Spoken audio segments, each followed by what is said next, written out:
ہمارے ہاں نا بہت سارے لوگوں نے سہارے ڈھونڈ لیے ہیں جنت میں جانے کے لیے۔ کچھ کا خیال یہ ہے کہ میں نے صدقے بڑے کیے ہیں لہذا جنت میں چلے جانا ہے، کچھ کا خیال ہے پیر سامنے لے جانا ہے فٹافٹ، پرواہ کوئی نہیں، کچھ کروں چاہے نہ کروں۔ اور بڑی باتیں ہیں، یہاں لوگ بچے داخل کرانے آتے ہیں، وہ کہتے ہیں یہ بچہ میرا داخل کر لیں، چلو ہماری بھی بخشش کا کوئی سبب بن جائے۔ تو میں کہتا ہوں بچہ حفظ کرے گا، آپ کی بخشش کا سبب تو بنے گا، لیکن اگر آپ نے حقوق العباد ساری زندگی ضائع کی ہیں تو اس حافظ کی سفارش وہاں کیا کرے گی؟ آپ اللہ کے بندے اپنے لیے خود رستے کا کیوں تعین نہیں کرتے؟ اگر آپ کو اتنا شعور ہے کہ میں گناہگار ہوں تو اس کی برکت سے جنت میں جاؤں گا، تو یہ شعور بھی تو آپ کو ہونا چاہیے نا کہ میں گناہگار ہوں تو مجھے نیک بھی ہونا چاہیے۔ یہ مختلف قسم کے ہیلے بہانے لگا کے اپنے آپ کو مطمئن کرنا۔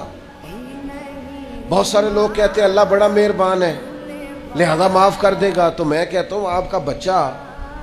آپ کی نافرمانی کرے تو آپ تو کوئی مہربانی نہیں کرتے، آپ تو کہتے ہیں میری بات نہیں مانی، بیوی کی مان لی، سسرال کی مان لی، میرے ساتھ رہ ہی نہیں سکتا۔